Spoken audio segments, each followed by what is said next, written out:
If you had asked me before I started this basic units run, which of the 3 Frozen Throne campaigns would be the most doable with only basic units, well, I would not have guessed the Scourge campaign. The Frozen Throne Scourge campaign is by far the most challenging of all the campaigns in Warcraft 3, and even attempting it with just basic units felt absurd. There's no way, right? Well, kind of. It is impossible to beat this campaign with just ghouls, but what about with only commanding ghouls? There are actually a few factors which give me some faint hope. The heroes in this campaign are far less powerful than the other 2 campaigns, which means that armies are going to be able to do more in comparison. The missions are also generally less gimmicky and more macro-focused, which means I have more time to build up and figure out a plan. On the other hand, this campaign is hard and I'm using ghouls. The last time I used ghouls, it was a horrifying slog of a campaign that I am very scared to read through. Let's do this. First up, the clarification of the rules. Rule 1. I can only give commands to ghouls and acolytes. Rule 2. Static defense and buildings are allowed. Rule 3. I can only move heroes for acquired objectives. Normally, the first mission of a campaign is an easy introduction that establishes the theme and setting of the campaign. King Arthas is not that. King Arthas is my least favorite level in Warcraft 3, one that taxes my patience and micro even when I'm playing it normally. This level is super unusual. The undead are guarding 3 exit points simultaneously while humans are sending raiding parties, trying to escape the mountains. If 20 humans escape, I lose the mission. Money is not a concern on this mission. I have a near infinite bank, but the problem is supply and production speed. I am given no acolytes, 2 production structures on each side, and only 30 supply per side to work with. Since attacks are coming from all 3 directions all the time, this level is a micro-challenge, forcing the player to destroy the human settlements, while also making sure their defenses are constantly being maintained on each side. My first attempt I try to use the previous run's rules and kill off all my non-ghoul units. It doesn't take me long to realize exactly how unviable this is. Each side only has 1 crypt, which makes replacing losses take time.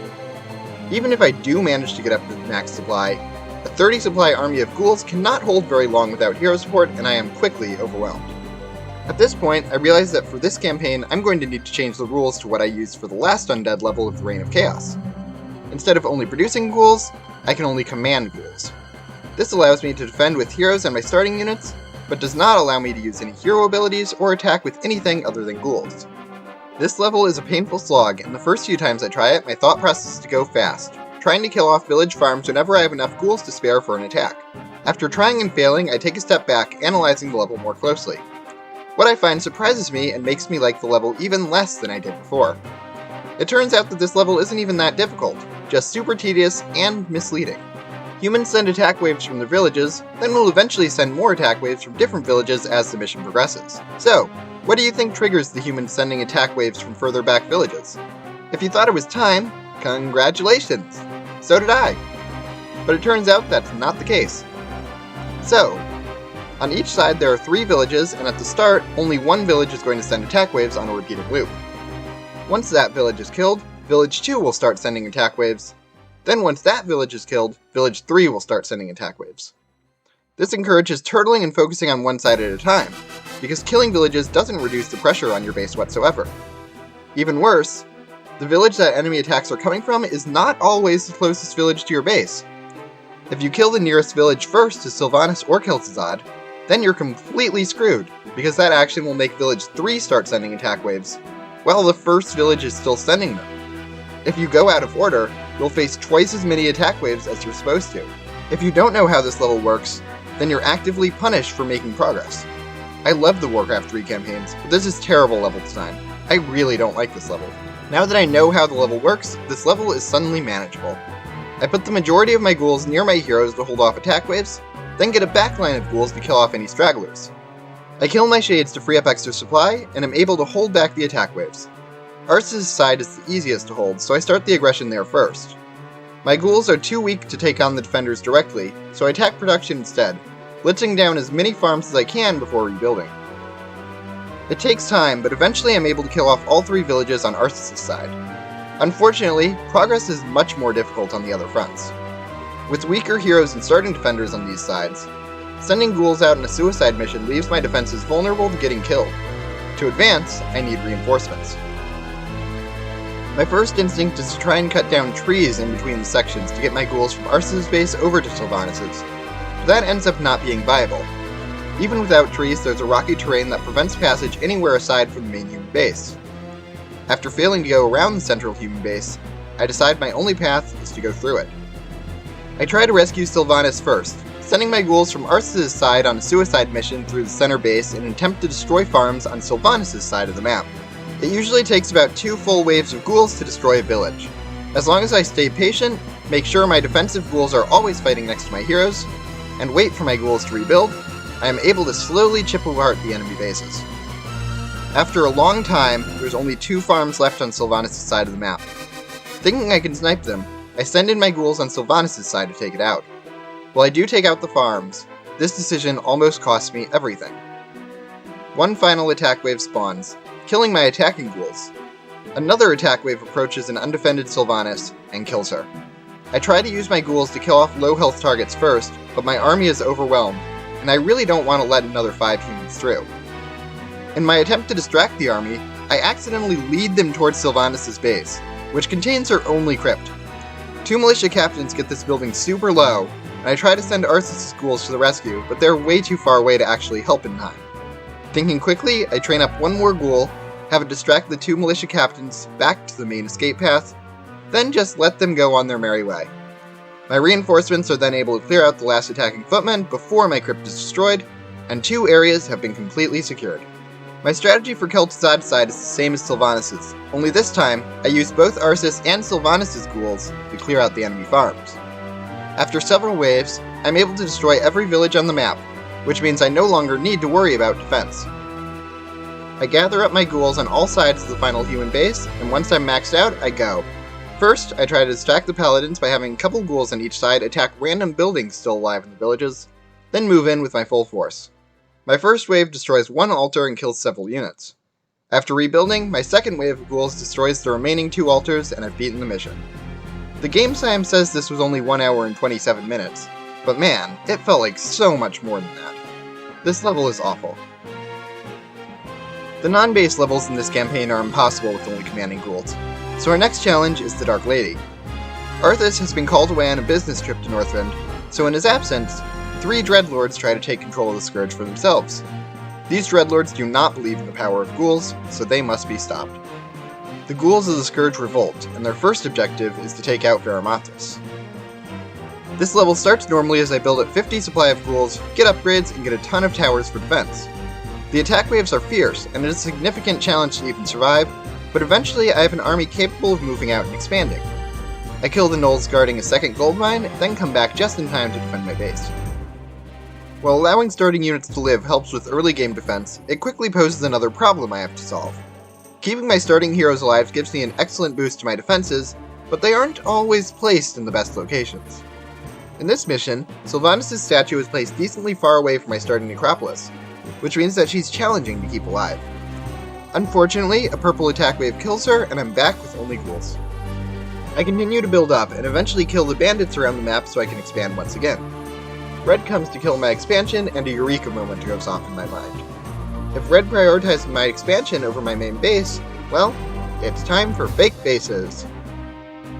When I rebuild my expansion, I place a necropolis in front of it, closer to Red's base than my gold mine is. It works like a charm. Red repeatedly kills off this necropolis while ignoring everything that I actually care about. With only 1 front left to worry about, I send 2 waves of ghouls at purple, the first killing off their black citadel and all their acolytes, and the second killing their entire base. On this mission, you gain vision of various creeps on the map, which means a couple of bandits are able to warn me when Red's attacks are coming. As soon as I see their army move out, I attack their base from another direction, destroying Red's black citadel and acolytes. The next time their army moves out, I do the same, finishing off their last worker in Necropolis, then working on other buildings in the base, retreating when Red's army returns home. After a few more waves of this, I'm able to destroy all of Red's production structures, and I beat the mission without engaging the army at all. 1 Dreadlord down. Before we can get to the second Dreadlord, we head back to Arthas, who's on a business trip to Northrend. I would offer an in-story explanation here, but honestly, I've written myself into a corner I have no idea how to get out of. In past videos, I've claimed that Sylvanas died, Kael was the last surviving Blood Elf, and the fish creatures were all slaughtered. So, I dunno. I guess Sylvanas' statue, and maybe Arthas is having a fever dream here? I'm out of ideas. Please let me know in the comments if you have any. Regardless, this level is a weird one for the challenge run, because it starts on a non-base section that is impossible to complete only commanding ghouls. In his Deathless run, Grant highlighted a strategy that would allow me to beat this level before getting a base, but doing that didn't feel right to me. On the other hand, this level is absurd, and maybe impossible if I do the bare minimum with my starting army before I get a base. My first attempt, I kill off the creeps near my starting position, then destroy the Blood Elf base to get my gold mine. This no-base section also allows me to get my heroes in a position where they're easy to defend, and also allows me to turn Anubarak's Carrion Beetle ability on autocast. After killing off a small Blood Elf outpost near the top of the map, I get my second gold mine and try to defend it, only to get completely wrecked by Naga attack waves in that area. Without my heroes, I can't defend my expansion, so I run out of money and have to reset. After thinking about this predicament, I make a compromise. Before getting my base, I recruit Sapphiron, but I don't use the dragon to beat the level. Instead, I simply use the Winged Dragon to defend my main base while I try to push forward with my ghoul army. I do eventually get a maxed out army of ghouls, but there are a few roadblocks to prevent me from progressing too far in this level. The first is the Blood Elf battleship near their expansion. This battleship deals a ton of splash damage, and I can only hit it once I lure it to the shore. I do eventually kill it in the Blood Elf shipyard it's defending, but it takes down so many ghouls in the process, which means I don't have much of a bank when I'm ready to attack the Naga base. I also keep on losing my expansion, and it's barely bringing me any income, so I eventually give up on that plan. Instead, I bring my ghouls to the expansion without building there, then wait for the Naga to send an attack wave to my main base. I have a maxed out army but no gold remaining, so for this to work, I'm going to need to destroy the Naga base, while simultaneously holding my actual base with my unrecoverable heroes, Sapphiron, and a bunch of towers. As soon as the Naga arrive at my base, I go. It doesn't take me long to discover my error.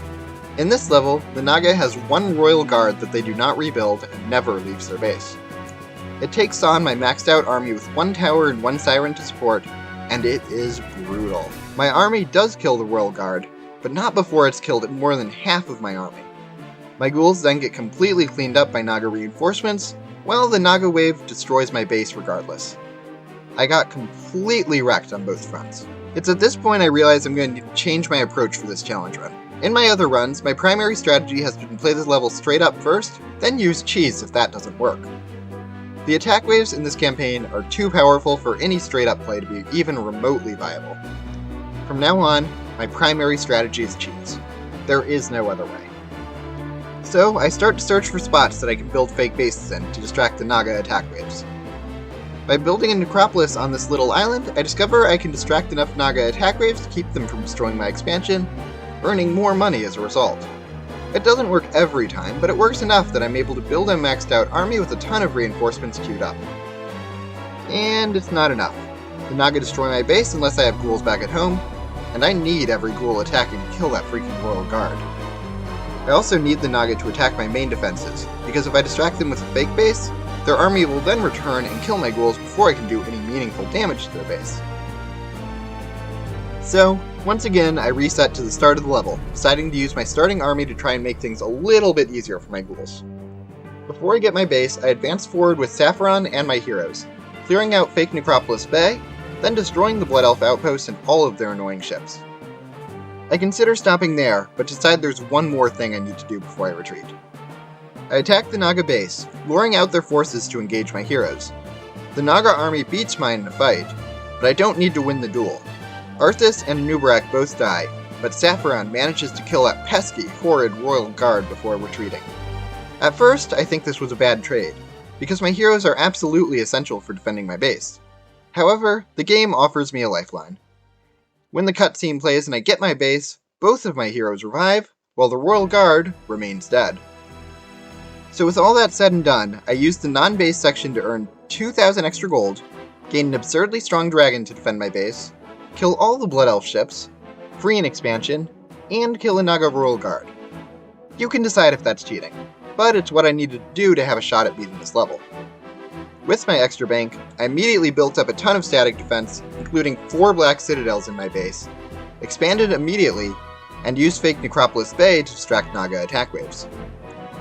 This time, I did the same strategy, waited for the Naga to attack my base, then moved my ghouls into attack. Without the Royal Guards to stop me, and with more Black Citadels defending my base, I was much more successful. My army managed to destroy the Temple of Tides and kill all of the Naga workers except one. I quickly regroup with 12 more ghouls, then send them in to kill off the last worker. After rebuilding, I go in again, this time killing off every single Naga production structure before I'm cleaned up. Unfortunately, I've lost so many ghouls that I'm out of money and only have 12 ghouls remaining. I wait for the Naga to send another attack wave to my base, then charge in and kill the last remaining defenders, securing my third gold mine. Unfortunately, destroying the Naga base does not end the level. There is also a heavily fortified Blood Elf base to the south that is still sending attack waves. The objective is also guarded by a gauntlet of creeps, most of which are very good at killing ghouls. Thankfully, the Blood Elves prioritize attacking my main base over my Naga expansion, which keeps the level possible at this point. My main priority is to rebuild my defenses while slowly clearing out the remaining Naga forces left to make it easier for me to transport ghouls through the Naga base. As soon as I gain enough money to build another maxed out army, I stop mining and try and move out again. I flirt with the idea of trying to kill the Blood Elf base, but with only 2 transports and its heavy fortifications, I quickly abandon that plan. Instead, I head my army through the path of creeps, eventually encountering the Penguin King. This flightless bird is guarding a powerful ring of protection, ready to attack anyone who steals it. Since I can't take the item, I destroy it instead. Surprisingly, the Penguin King doesn't seem to mind this action, so I leave peacefully. My army cuts through a Nerubian hive, taking heavy casualties in the process. As soon as I'm back down to no upkeep, I put my acolytes back on the gold mine to max out my gold. I rebuild my ghoul army and kill the demon spawns near the objective, but 4 blue drakes remain, and I'm nearly out of money. I build a Halls of the Dead near them, but it's too far away, and the drakes turn around before my towers can kill them. With no other option, I build more Ziggurats closer and closer to the drakes, trying to lure them in with my ghouls. Meanwhile, my base is still holding off Blood Elf attack waves. A Nubarak dies, and the elves start to slowly pick off my main base, 1 tower at a time. Eventually, I realize I'm going to need more money to build closer towers, so I unsummon my entire main base. I finally get a spirit tower close enough to kill off some drakes, and just 1 remains, but my victory is not assured. If the Blood Elves attack me before I can kill the last drake, they're almost certainly going to kill me. I lure the drake towards my towers and do a bit of damage to it before it retreats back to its spawn point. We do this dance again, and again, and again, as I progressively get more nervous. Eventually, I deal the last points of damage, killing the drake just as the Blood Elves show up to kill my last buildings. Thankfully, the elves are just a bit too late to stop me, and my ghouls flee to the caves to save themselves. Phew, that was a close one. Now we can head back to the Ghoul Resistance in Lordaeron and try and kill off his second Dreadlord. The start of Dreadlord's fall is not what you want to see for a challenge run like this. The level normally starts by giving me a decently sized attacking force, and a chance to ambush one of 2 enemy bases during an 8-minute sneak attack. The level is designed so that you kill off a significant number of enemies during the sneak attack, rush back to your base to defend against the units you didn't kill off, then play a macro level to destroy your other enemies. I don't start with a sizable attacking force. I start with 1 ghoul. I also don't start with a good defense, because my heroes and starting units are pre-placed at the center of the map. This means that I'm going to have to figure out a way to fight off 2 overpowered armies at once, with no initial sneak attack to support me, and no heroes to help me defend. My first instinct is to expand immediately, start upgrades, build up to 50 supply of ghouls, and use it to destroy the human expansion before the sneak attack ends. I don't have enough time to kill the entire human expansion, but I do manage to kill off their castle, peasants, and all of their production structures, effectively neutralizing it. Then, I run my ghouls back to my base to fight off the enemy counterattack, only to get completely destroyed by it. My next attempt, I build more static defense, but a devastating death and decay from Deathrock destroys my towers, and I'm overwhelmed once again. Then, I die a 3rd time. My 4th attempt, I finally make the adjustment I need, which is to surround Deathrock with ghouls before he can death and decay my Black Citadel. My starting units buy just enough time to hold off Lord Garithos until Deathrock is killed, which lets me avoid facing both heroes at the same time. My ghouls are slaughtered, but my towers survive, and when the dust is settled, I'm still alive. Unfortunately, being alive is a far cry from being healthy or thriving. The enemy heroes in this level are insanely strong, and my ghouls will die en masse if I try and fight any attack waves directly. I have no heroes to help me live attack waves, I just have ghouls, which means that even facing one attack wave is a threat to my very existence. Past this point, I can never allow an attack to reach my base again. So, if I set up fake necropolises, they'll kill the necropolis, then turn around. Sounds simple in theory. In practice, things are a lot more complex. Sometimes the AI will kill my necropolis and turn around. Other times, they won't, and I spent many hours trying to figure out why. I would love to say I figured out an answer, but all I have are theories. Here goes. Okay, so the AI will attack the nearest necropolis or resource gathering area, prioritizing town centers and haunted gold mines first. Unless, of course, there's a random building significantly closer to their base than the town center, which they'll attack instead. If they destroy their target, they'll continue forward if any of your combat units are moving, or workers are mining near that building. Otherwise, they'll go back home. If you have heroes or a lot of units or buildings concentrated in one area that aren't town centers, they might go forward, unless of course, they don't. Then they'll roll a 10-sided die, pray to the demons of chaos, and if the die comes up red, they'll continue attacking your base because screw you, this AI makes no sense, I do not understand it at all. Alright, let me try to explain. Right here, I can keep my acolytes and haunted gold mine alive by building a necropolis near it and letting the humans destroy it. This one was consistent. Near my base, the undead will attack my necropolis here, and usually turn around, but many times they didn't. If I had more crypts and was producing a lot of units, the enemy would be more likely to continue forward. But if I had one crypt, they would be more likely to turn around. Sometimes I would reload saves and they'd do a completely different thing than they did the first time. After a long and frustrating period of trial and error, I eventually managed to destroy the undead expansion with a maxed out army and a decent bank. Then, to get myself back down to no upkeep, I wait for Deathrock to leave his base, then attack his base to snipe his black citadel and all of his acolytes. I then build a couple of spirit towers near the undead expansion to kill a few stray gargoyles in the area, letting me take the expansion for myself. I build a necropolis super close to Deathrock's base, hoping he'll attack that instead of my expansion. It works, and I'm back up to 2 mines. My next step is to build up 50 supply of ghouls, and kill off all of Deathrock's buildings as soon as he moves out to attack me.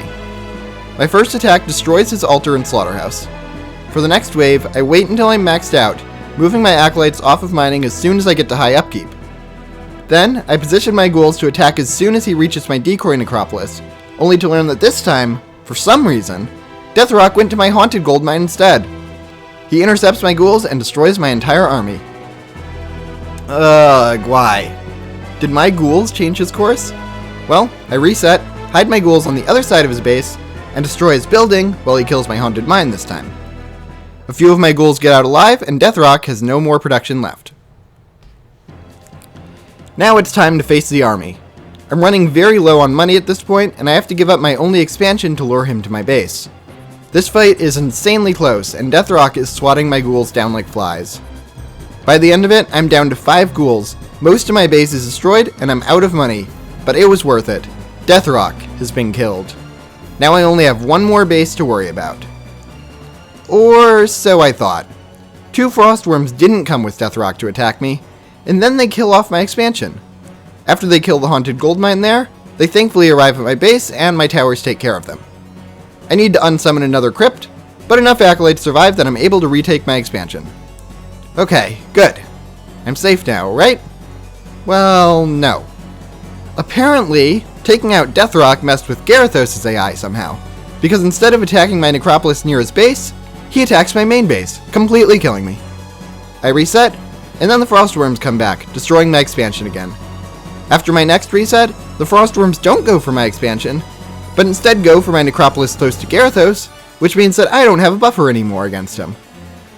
I reload to a previous safe where Deathrock is still alive, and this time he destroys my decoy necropolis, then continues forward instead of retreating.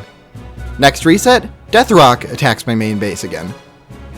Instead of resetting this time, I take advantage of these unexpected events, killing Deathrock. I build up a large army immediately and charge his base, hoping to kill his altar before he can come back. While he does revive before I get there, I'm able to kill him again and destroy his altar, taking advantage of the fact that they hadn't fully rebuilt from the attack wave. I engage in a bloody back and forth struggle, trying to kill Deathrock's base while keeping my expansion alive as long as I can. It works, until Garithos somehow shows up my front door again, which means another reset. I reload to right before Deathrock attacked my base, this time managing to kill his attack wave with fewer casualties, then destroying his altar in a counterattack before he can revive. My army is cleaned up, but he only has a heavily damaged Boneyard and a Temple of the Damned alive.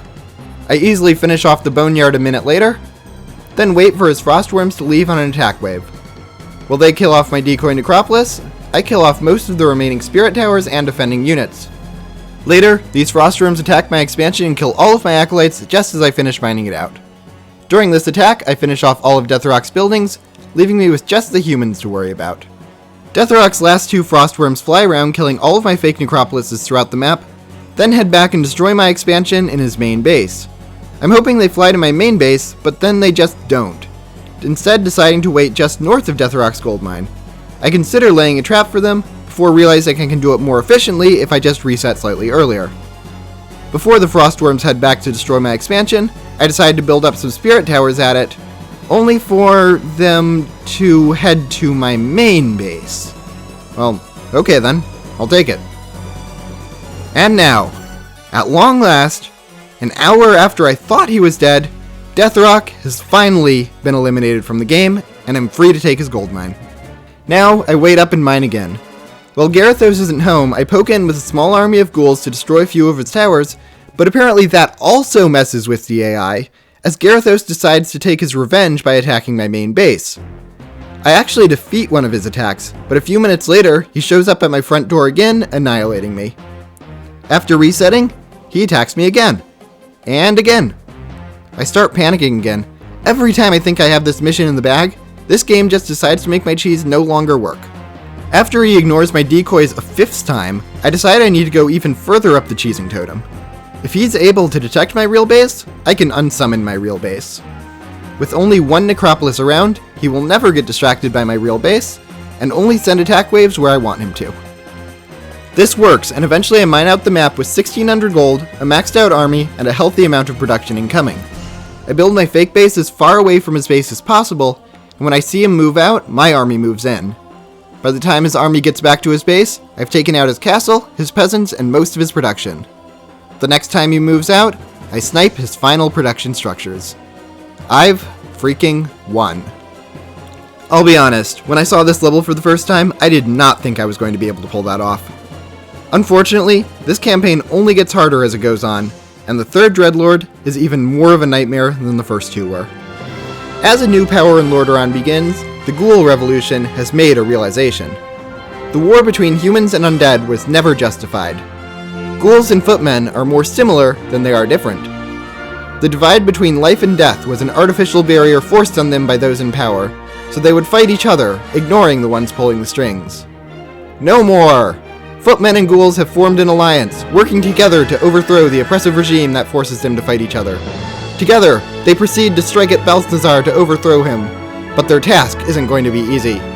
Balthazar has a massive purple base in between my bases, while green and orange target my bases from the other side. I try to find places to set up fake bases, but that doesn't seem viable at the start of the level. Instead, I build up masses of towers while using my heroes to help defend my base. The human base is able to hold a little more easily than my undead base, as human towers are much better and cheaper than the undead equivalent. Surviving attack waves is a challenge, and it takes me a while to figure out how to stabilize, but eventually I build up a small army and clear out expansions for both bases. At this point, things get harder. The attacks ratchet up in intensity, and while I'm able to deflect some attacks with fake bases or expansions, I'm not able to stop them all.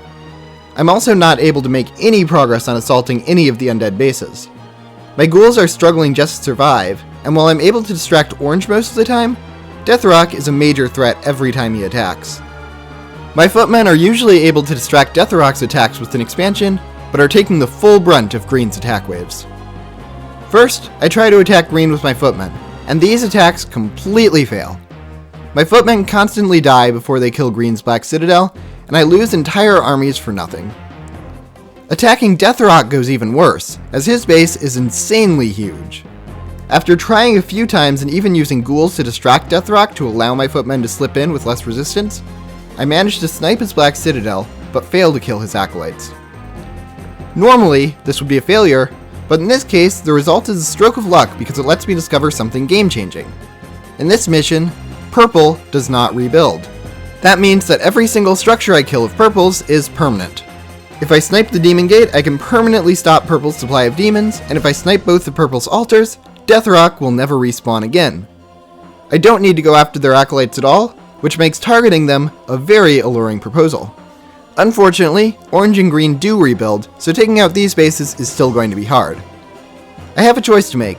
Either have both my armies go after purple and take out their production, or ignore purple and try and take down green and orange in hopes of taking their gold mines.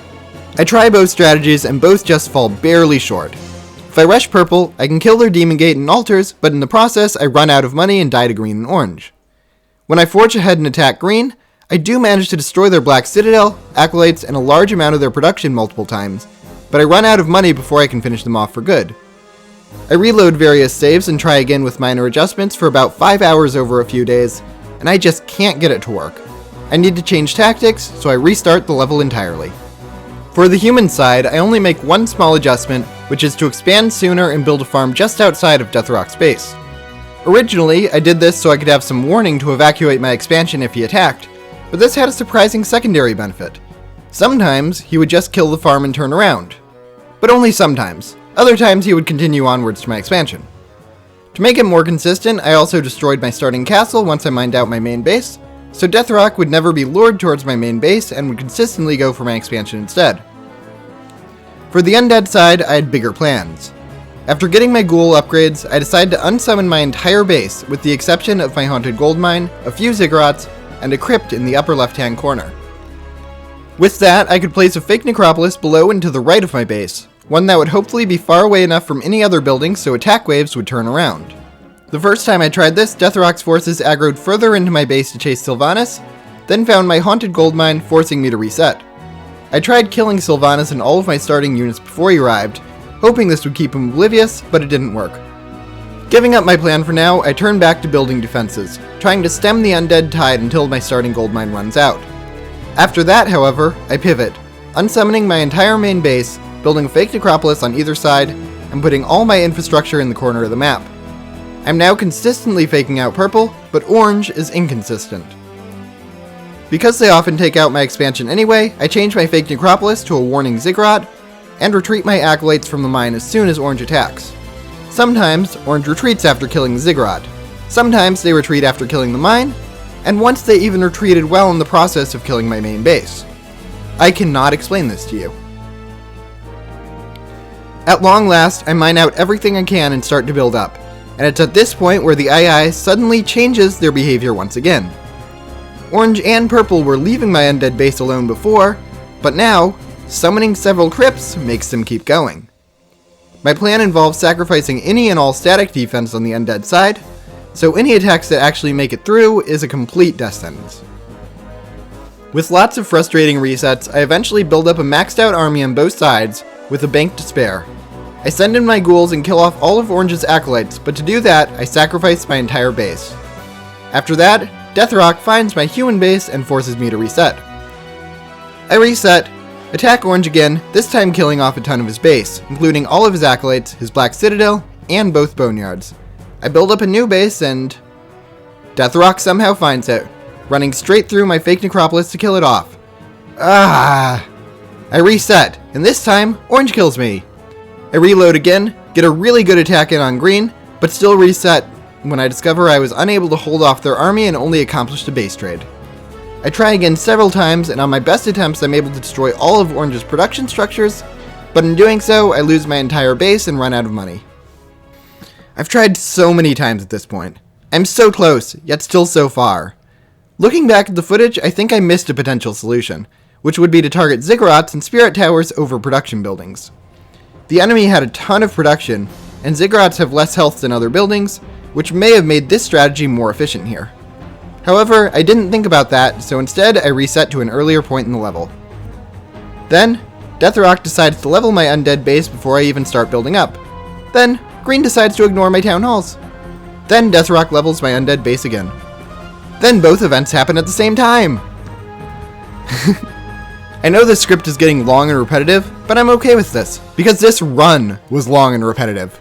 I'd make a bit of progress, start to think I have a plan, then get blindsided by the AI not acting the way I thought it would.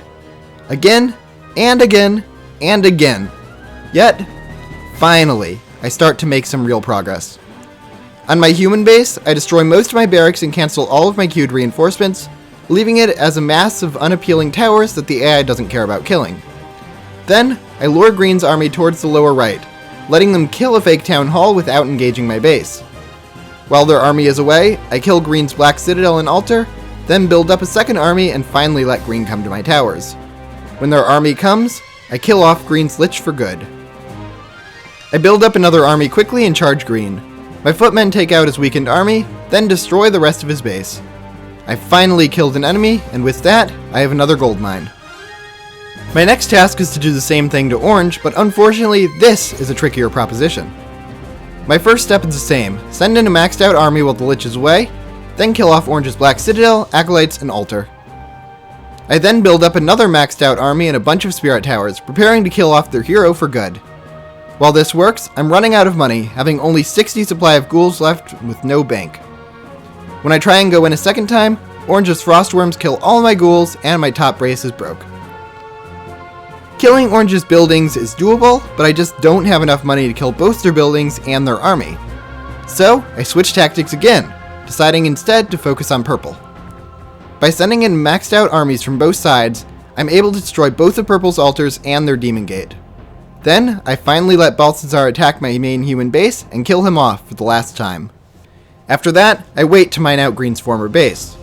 Purple's remaining Doom Guards managed to finish off Garithos, but that's okay, because he wasn't part of the revolution anyway. I build up my last full army of ghouls and another full army of footmen, then charge in a second time. Because Purple doesn't rebuild their base, every building I kill is permanent. I kill off a lot of production, but I'm slowly running out of gold. I fall just short, then I fall short again, then again. This base is just so huge. I also can't build quite as many ghouls as I'd like, because I still need to make sure to have enough money to continuously rebuild my fake ziggurats.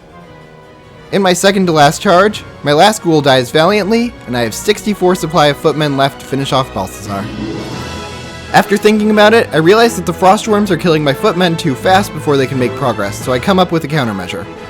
I build guard towers near their base, then go in. My guard towers are able to kill off 2 Frostworms near the entrance, and with that, my footmen are able to kill off Balthazar's last production building. The revolution is complete. You see, when Arthas sought out to become the Ultimate Footman, he misunderstood what makes the Footman great. The Ultimate Footman is not one hero who inspires everyone else to march to their deaths. No. The Ultimate Footman is the concept of many, the ideal society of being free of heroes and lords, one where people are free by the sword. The ghouls who were created to be the anti-Footmen understood this too, willingly sacrificing themselves to help the Footman reclaim their glory. Maybe almost every human is dead, but with the removal of Lord Deathrock, humanity has finally become free. And with that, the future of humanity burns brighter than ever. All I can think about as I finish my journey is, wow, I can't believe that was possible. Wait, what? You're telling me the campaign isn't over? Oh, come on, that was the perfect ending. And I mean, the last few levels are impossible. They're just non-base levels and a level that has absurd attack waves combined with a pseudo-timer. I mean, I tried it obviously, but I think it's impossible to kill Illidan even once under these rules. I mean, okay, I did search for cheese strategies on YouTube and found one, but it involves a unit that isn't the ghoul. I mean, sure, it is a cool strategy, and it doesn't really invalidate the challenge of the level, and I mean, the unit can't attack, but... No! No. Please don't force me back. Look, my computer broke and I don't have Warcraft 3 installed anymore. I have to work and I have other videos to make. I'm done with this series. I can't just... I can't leave the run hanging like this. Anyone who clicks on this will expect a Symphony of Frost and Flame, so a Symphony I must give you. It turns out there is a way after all, and while it is technically cheating within my rule set, it is cool enough that it is worth including. Normally, the level wants you to raise a tiny Naga base at the start of the mission, then take its gold mine for your own.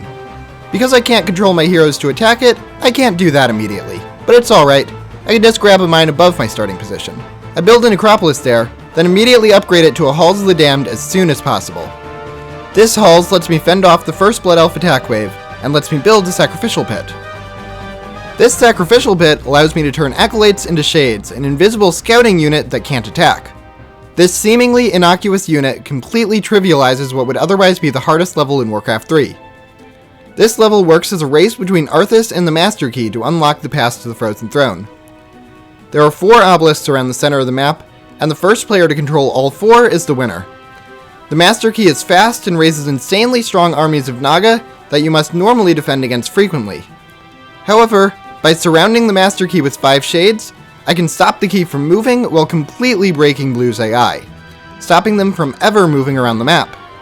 This strategy works beautifully, transforming the hardest mission in the game into a relatively easy one. At least, this cheese would normally make the mission easy. My personal goal for this mission is to fully clear off every part of the map I can reach, and to do that, I play it slow. I expand to 4 different gold mines around the map, then use fake necropolises to deflect Teal and Red's attacks. Eventually, I get a maxed out army with a bank of around 76,000 gold, and I start exploring my options. There are 3 major enemy bases, and attacking head-on into any of them is a terrible idea. The enemy gets massive production speed boosts on this level, so overwhelming an army then killing buildings is a massive challenge. Prince Kael'thas defends the Blood Elf base, firing excruciatingly painful flame strikes that can kill a quarter of my army in a single shot.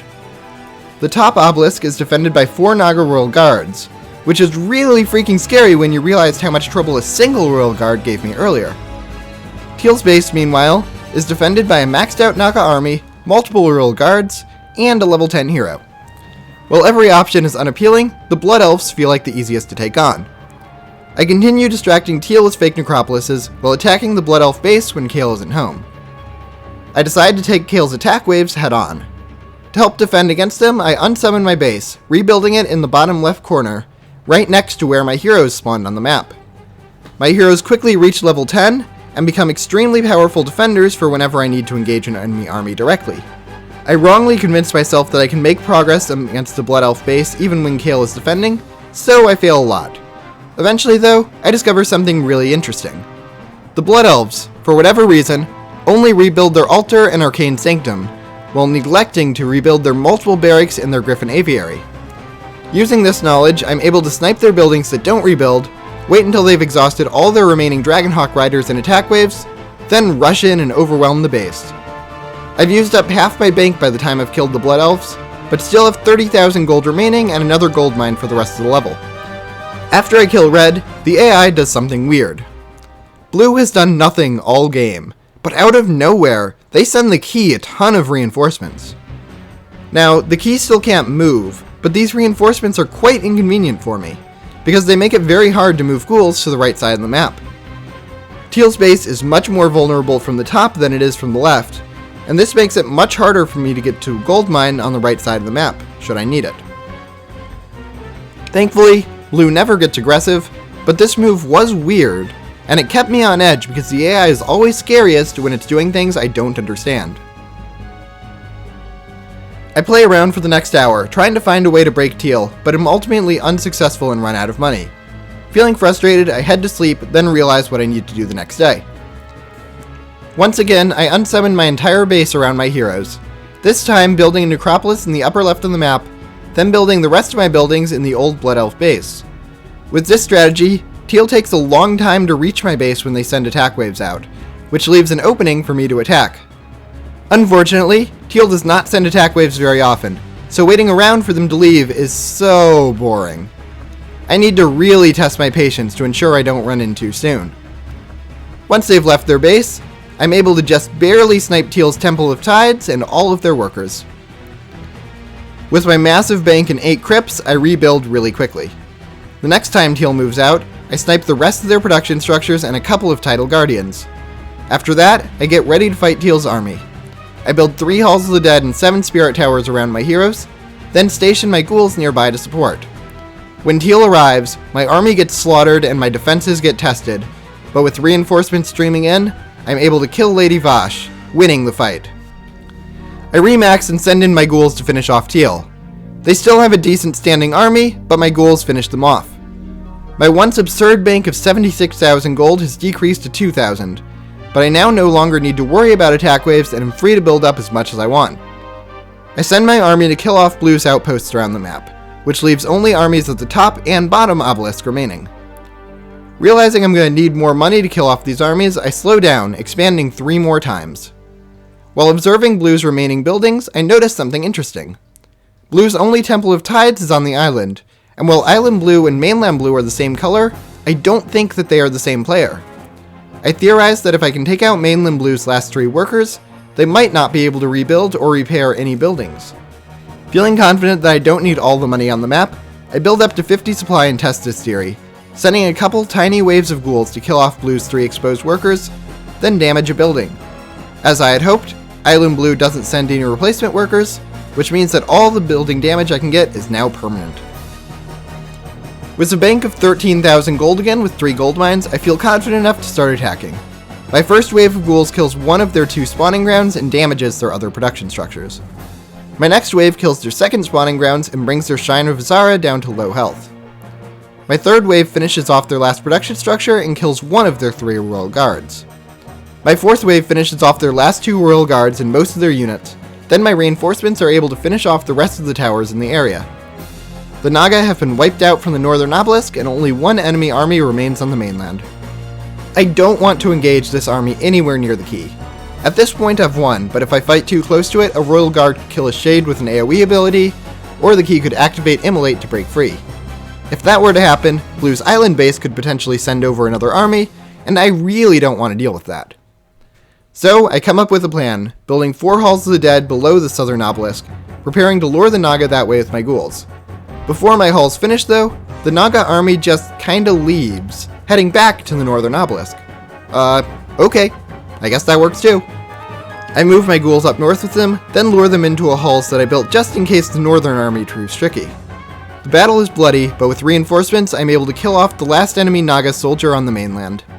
With my victory assured, I move Arthas to each of the obelisks, taking them without resistance. Right before I move him to the last one, I move away my shades and let the key face my ghouls in open combat. My ghouls overwhelm the key and secure my genocide, and I'm finally able to beat this campaign. In total, this level took 3 hours and 32 minutes, which I believe marks it as the longest game time it's taken me to complete any level in any campaign. I mined over 132,000 gold and trained 857 units to beat it. Yet, while these stats sound insane, I cannot stress to you enough that compared to the other levels I've played here, this one felt like a really slow victory lap more than it did a challenge. Balthazar was the true final boss of the campaign. So, can you beat every base level in the Scourge campaign while only commanding basic units? Except for using shades in the last level, the answer is shockingly yes. However, you also really shouldn't. Thank you so much for watching this series. I've loved every second of making it, and I hope you all enjoyed watching it. This is the end of my Warcraft 3 content for now, but I have some other exciting ideas in store for you all that I hope you all stick around for. Thank you so much, and I'll see you all next time.